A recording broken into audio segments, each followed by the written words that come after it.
বলছি যে আমাদের একটু ওই বেশ ভালো ভালো কিছু শাড়ি দেখাতে পারেন, এই 2-2.5 টাকার মধ্যে। বকুল, আসলে আমরা ওই 8-10 হাজার টাকার মধ্যে শাড়ি দেখবো।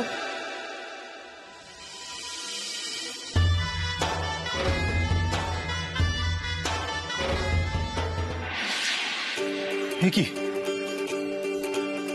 না না, এ আমার ইলিউশন, নিশ্চয়ই ইলিউশন। সবাইকে না দাদা, এই শাড়ি শুধু আমার দিদিকেই মানায়। আচ্ছা দাদা, এই শাড়িটার কিরকম দাম? এটা 35,000 ম্যাডাম।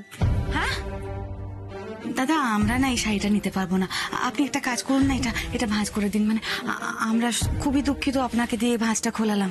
কোনো ব্যাপার না ম্যাডাম, ম্যাডামের পছন্দ হয়েছিল তাই শাড়িটা দেখাচ্ছিলাম। এই শাড়িটা আমাদের এক পিসই ছিল, আপনাদের দেখানোর আগে অলরেডি এই শাড়িটা বুক হয়ে গেছে। মাত্র এক পিস? তার মানে অন্তত বারাসাতে এই শাড়িটা শুধুমাত্র আমার আলমারিতেই থাকতে পারত। কিন্তু আমার দুর্ভাগ্য, আমার মা আর বোনের কাছে এই শাড়ি কেনার টাকা নেই।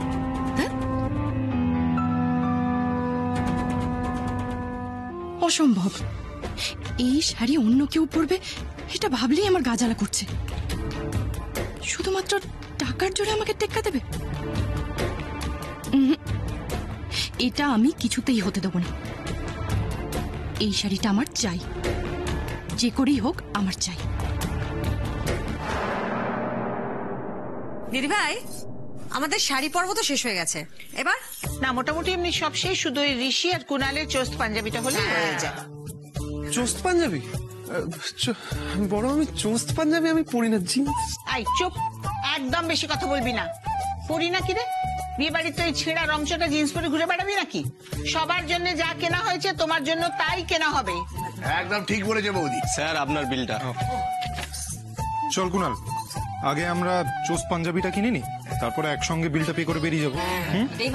ও মা, আমার খুব জোর খিদে পেয়েছে। ওরে বাবা রে, খিদে পেয়েছে। খিদের আর দোষ কি? সেই তখন থেকে তো দোকানে ঘুরে বেড়াচ্ছ তোমরা।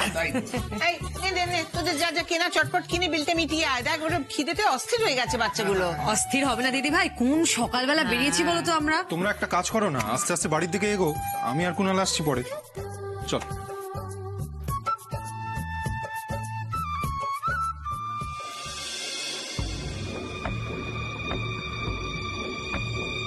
মা বলছি কি, তুমি টাকাটা দিয়ে দাও আমাকে, আমি বিলটা গিয়ে দিয়ে আসি।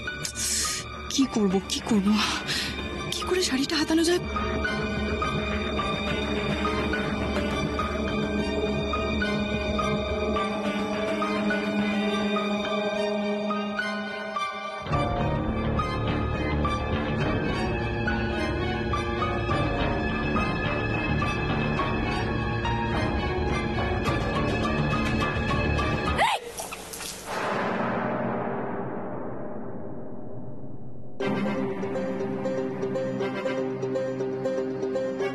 বাবা, এটা তুই কি করলি বকুল? এত দামি একটা শাড়ি আর তুই কফি ফেলে দিলি? কি রে, একটু দেখে কাজ করতে পারিস না? অদ্ভুত বাবা, মানে কি করলি তুই এটা? আমি এটা ইচ্ছে করে করলাম। ইচ্ছে করে মানে? তার মানে তুই কি বলতে চাইছিস আমি তোকে ঠেলেছি তাই কফিটা পড়ে গেল? এই কি বলতে চাইছিস বল তো, পরিষ্কার করে বল। সব দোষ কি আমার নাকি? হ্যাঁ, কি বলছিস? দাদা বলছি আপনাদের এখানে বাথরুম কোথায় আছে বলুন, আমি বাথরুমে গিয়ে শাড়িটা ধুয়ে নিয়ে আসছি। এটা কি সস্তা শাড়ি আপনি ধুয়ে পরিষ্কার করবেন? শাড়িটা তো নষ্ট করে দিয়েছেন পুরো। বেশ হয়েছে, তুই যেমন আমাকে শাড়িটা কিনে দিলি না, এবার তুই অপমানিত হ। দেখ কেমন লাগে। আমি নিয়ে যাচ্ছি শাড়িটা। আরে কি করা যায় বকুল?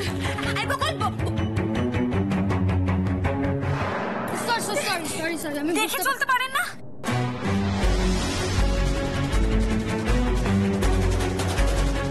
এমা, এটা তো আমার শাড়ি, এটা আপনার কাছে এলো কোত্থেকে? কোথায় নিয়ে যাচ্ছেন আপনি এটা? এই শাড়িটায় ওই কফি পড়ে গেছিল, মানে ভুল করে আমি বুঝতে পারিনি, তাই ধুতে নিয়ে যাচ্ছি আমি। তুমি কি জঙ্গলি নাকি? এই ধরনের মানুষ এরকম দোকানে আসে কেন কেছে? কোনো ভদ্রতা জানে না, কিছু না। ফুটপাতে বাজার করা যাদের অভ্যেস, তারা এসেছে এখানে ডিজাইনার শাড়ি কিনতে।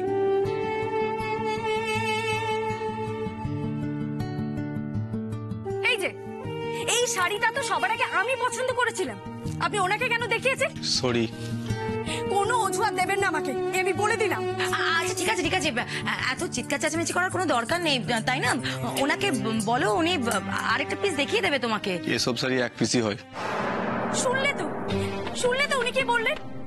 যে শাড়িটা আমার সব থেকে বেশি পছন্দ হয়েছিল সেই শাড়িটা এই মেয়েটা নষ্ট করে দিল। অভদ্র কোথাকার। ওরা ওকে যা তা ভাবে অপমান করছে, আমি যদি এখনো না যাই। কি করছো কি? ওর ঝামেলা ওকে মেটাতে দাও না। আরে ও কি মেটাবে? তুই বুঝতে পারছিস না ওরা যা তা বলে অপমান করছে? আমি কি মা হয়ে দাঁড়িয়ে দাঁড়িয়ে দেখবো বলতো? হ্যাঁ দেখবে। ওরা যা বলছে বলতে দাও।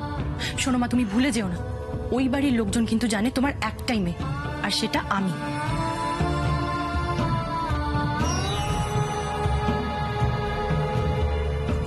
এটা ভুল হচ্ছে, এটা খুব বড় অন্যায় হচ্ছে বর্ষা। আমি ওর সঙ্গে খুব ভুল করছি বর্ষা। ওরা যদি একবারও জানতে পারে না যে ও তোর বোন, তাহলে তোর সাথে এরকম করবে না, বিশ্বাস করো। ওকে না না না, তোমার আর একটু সাবধানী হওয়া উচিত ছিল, এত দায়িত্বহীন হলে চলে? তুমি যখন জানোই যে শাড়িটা অন্য কেউ কিনে নিয়েছে, কি দরকার ছিল ওটাতে হাত দেওয়ার? দেখো, তুমি যদি এরকম একটা ব্লান্ডার না করতে তাহলে এরকম সিন ক্রিয়েট হতো না, তাই না? একটা বিশ্রী ব্যাপার হলো। আমার ভুলটা ইচ্ছাকৃত নয়, কিন্তু এ নিয়ে আমি আপনাদের সঙ্গে কোনো তর্ক করতে পারবো না, কারণ আপনাদের আমি চিনতে পেরেছি। দিদির হবু শ্বশুর বাড়ির লোক আপনারা। আপনারা যদি আমাকে আগে থেকে চিনতেন তাহলে কি এভাবেই কথা বলতেন আমার সঙ্গে? এখন কি আমার মাথা নিচু করে দাঁড়িয়ে আছে দেখো, এখন এর মুখে কোনো উত্তর নেই। ভেবেছে একটা সরি বলে সাতক্ষণ মাফ হয়ে যাবে। আনকালচারড মেয়ে। মা, আনকালচার মানে কি ভালো? ও কিন্তু খুব ভালো। আমাদের সাথে ক্রিকেট খেলছিল। খুব ভালোকে কি বলে মা? ভেরি আনকালচারড। বলেছি না বড়দের মুখে মুখে কথা বলবে না। শুনুন না, ও আসলে মাসিমা,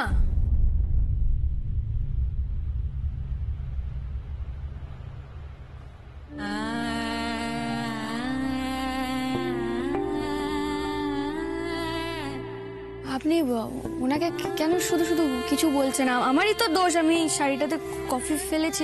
আমি আসলে একদম বুঝতে পারিনি। আমি ওই বিলিং কাউন্টারে গিয়ে এটার মানে দামটা দিয়ে দেবো, কোনো অসুবিধা হবে না।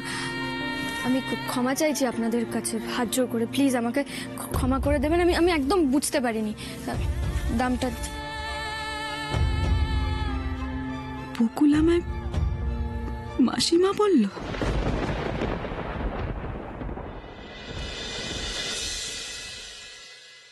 ওমা কি সৌভাগ্য, এইখানে এসে দেখা হয়ে যাবে তা তো ভাবতেও পারিনি। ভালো আছেন ভাই? এই তো বর্ষা এসছে। কেমন আছো তুমি? ভালো আছি। আপনাদের বাড়িতে সবাই ভালো? হ্যাঁ সবাই ভালো, সবাই ভালো। মেয়েটা আমার উপরে এতটা অভিমান করে আছে, আর আমি মা হয়ে সেটা বুঝতে পারিনি। ছি ছি ছি ছি ছি। এখানে মেয়ের বিয়ের বাজার করতে এসেছিলেন তাই না? মা, উনি তোমাকে কিছু জিজ্ঞেস করছেন, তুমি তো কোনো উত্তরই দিচ্ছ না। তোমার শরীর ঠিক আছে তো? হ্যাঁ ভাই, কি শরীরটা খারাপ লাগছে? একটু জল খাবেন? আপনি এক কাজ করুন, আপনি একটু বসুন না। ঠিক আছে। মা মনে হয় একটু টায়ার্ড হয়ে গেছে, আসলে সকাল থেকে ঘোরাঘুরি। হ্যাঁ, আর তাছাড়া বাড়ির কাজও তো মা একাই সামলায়, আমাকেও তো হেল্প করতে দেয় না। মা ঠিক আছে তো শরীর? ঠিক আছে। শোনো না বর্ষা, আমি একটা কথা বলি কি, চলো আমরা তোমাদেরকে বাড়িতে নামিয়ে দিচ্ছি, কারণ উনি যদি রাস্তায় আবার অসুস্থ হয়ে পড়েন তখন একটা কেলেঙ্কারি হবে। না না ঠিক আছে, আপনি চিন্তা করবেন না, আমাদের সাথে তো গাড়ি আছে, আমরা চলে যেতে পারবো। তুমি কিন্তু বাড়ি গিয়ে অবশ্যই ফোনটা করবে, আমি কিন্তু চিন্তায় থাকবো। একদম একদম, আমরা পৌঁছে আপনাদের জানিয়ে দেবো। হ্যাঁ নিশ্চয়ই জানিও কিন্তু। হ্যাঁ ঠিক আছে, আমরা তাহলে আজকে চলি। নমস্কার। এই চল। হ্যাঁ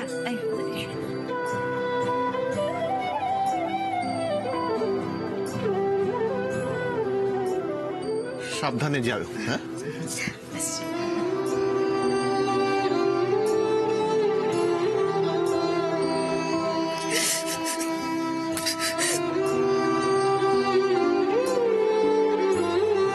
এসো।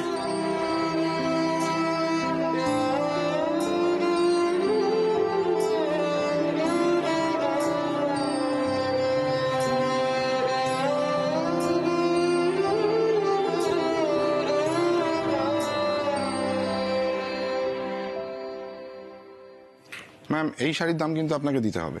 আপনার টোটাল বিল হয়েছে 85,000 টাকা। কি?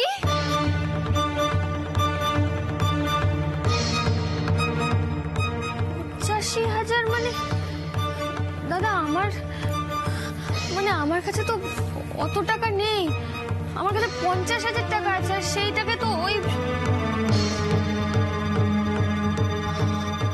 এক কাজ করুন, আমার ওই শাড়িগুলো লাগবে না, আপনি শুধু এই শাড়িটা দিয়ে দিন। এই ওই শাড়িটা শাড়িগুলো লাগবে না মানে? ওই শাড়িগুলো তো ব্লাউজ পিসও কাটা হয়ে গেছে। আপনাকে টোটাল টাকা মিটিয়ে এখান থেকে যেতে হবে।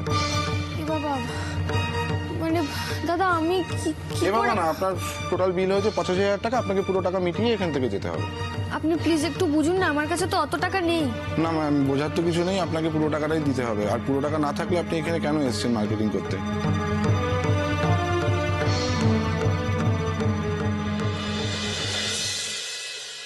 এক্সকিউজ মি,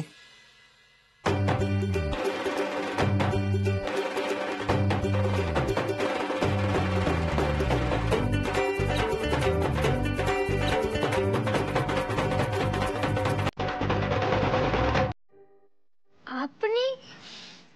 আমি কোনোভাবে আপনাকে হেল্প করতে পারি?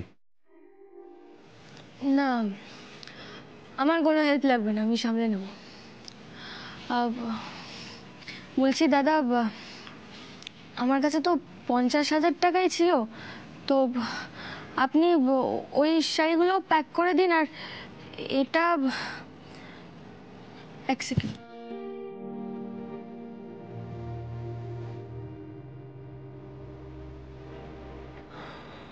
এটা রাখুন, আমি কালকে এসে বাকি টাকা দিয়ে এই হারটা নিয়ে যাব।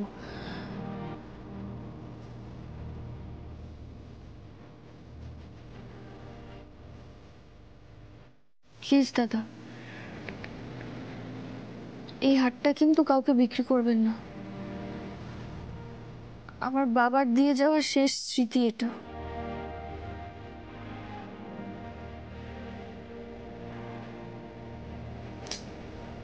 আমি কি কোনোভাবেই আপনাকে সাহায্য করতে পারি না? আমি কি এতটাই অধম? দেখুন, আমার কোনো হেল্প লাগবে না, আমার বাকি পেমেন্টটা আমাকে করতে দিন। আপনিও তো আমাকে সাহায্য করেছিলেন, আমি তখন নিইনি আপনার সাহায্য। ঠিক আছে, করে দিন আপনি পেমেন্ট। আপনার বাড়ির ঠিকানাটা আমাকে দিন, আমি কাল গিয়ে টাকা দিয়ে আসবো। কালকেই দিতে হবে? এত তাড়া? হ্যাঁ, আমি কারোর ধার ফেলে রাখি না, স্বভাবে নেই।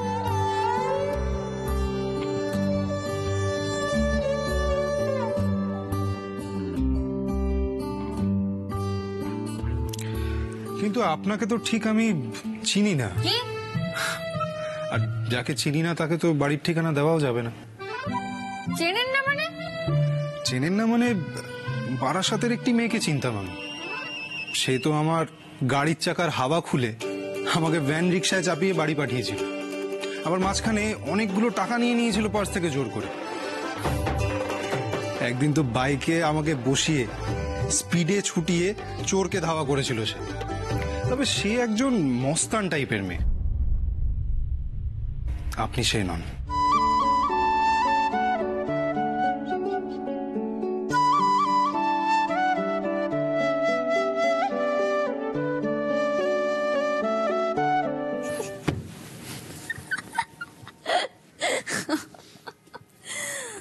বেশ, বুঝলাম আপনার কথা, কিন্তু মশাই আপনি তো এখনো বললেন না টাকাটা কোন ঠিকানায় পাঠাবো আমি। আমি একজন বিজনেসম্যান, ব্যবসাটা খুব ভালো বুঝি। আচ্ছা, সময় মতো বুঝে নেব। শুধু বুঝে নিলে হবে বস, আপনাকে তো জানতে হবে। আমি যেমন জেনে গেছি আপনি একটু ভীতু তো আছেনই, আর তার সঙ্গে আপনি মানুষটা ভালো, ভালো মানে বেশ ভালো। আজ আপনি আমার দিল জিতে নিয়েছেন। ঠিক আছে, আপনাকে আমি বলি, আপনার যদি ভবিষ্যতে কখনো আমার কোনো হেল্প লাগে, আপনি জাস্ট আমার নামটা জাস্ট ধরে ডাকবেন, আমি চলে আসবো, একদম হাজির হয়ে যাবো। হ্যাঁ, ফ্রেন্ডস, ফরএভার। আমি বকুল। আমি ঋষি। ঋষি?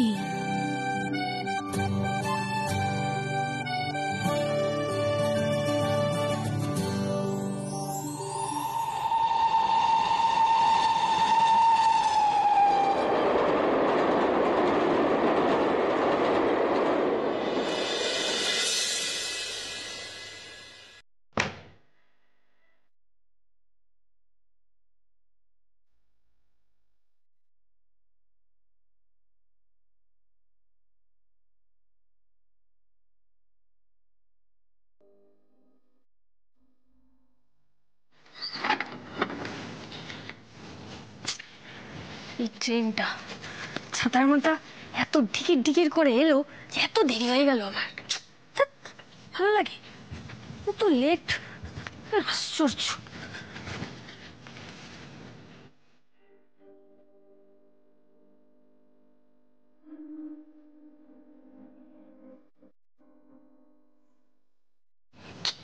আরে দেখ দেরি,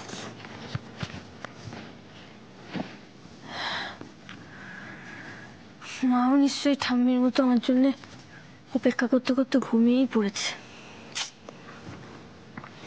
কি করব, আমার তো জোর খিদে পেয়ে গেছে। তো রাতে আমার মাকে ওঠানোটা ঠিক হবে? থাক, জল খেয়ে শুয়ে পড়ি, কি আর করবো।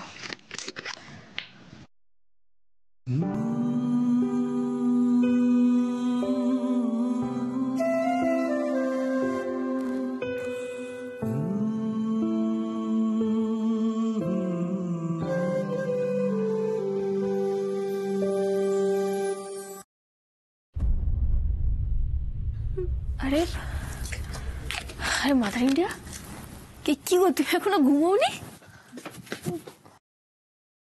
মা, মা কি হয়েছে, তুমি কাঁদছো কেন? ও মা, আরে আরে কি হয়েছে বলবে তো? তুমি শরীর ঠিক আছে তোমার? হ্যাঁ, আরে কাঁদছো কেন? এদিকে দেখো, কেউ কিছু বলেছে তোমায়? হ্যাঁ, আমাকে মা বলে ডাকিস না বকুল।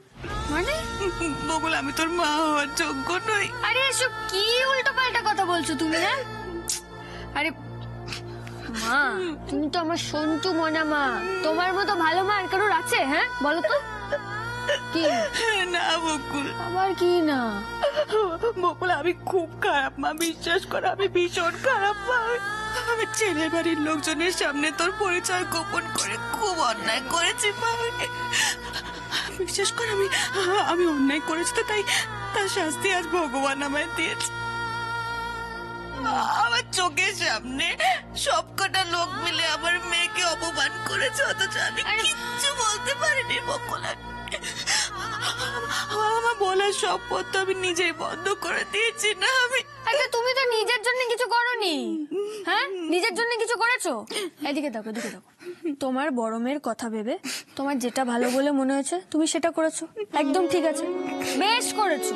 আরে বাবা, তুমি এদিকে শোনো আমার কথা, তুমি এদিকে শোনো আমার কথা। জানলে মানে অত ভালো বাড়িতে, অত ভালো পরিবারে থোড়ি আমার দিদির বিয়ে ঠিক হতো? হ্যাঁ, আমার কোনো যোগ্যতাই নেই ওখানে পরিচয় দেওয়ার মতো। আর বাদ দাও তো, বেশ করেছো, যা করেছো বেশ করেছো, বাদ দাও।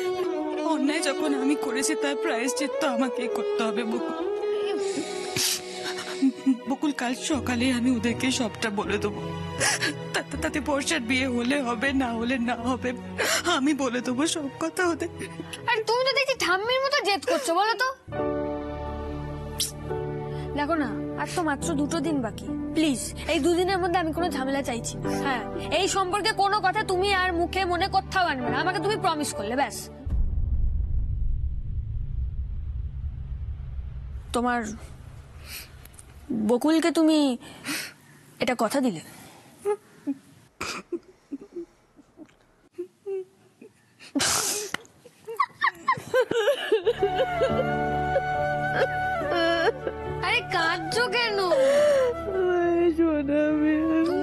সোনা মাদুরি দিয়া।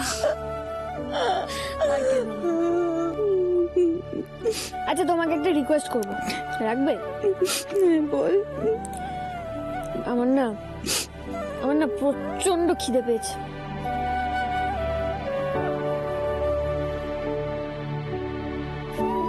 আমাকে একটু খাইয়ে দেবে মা, প্লিজ?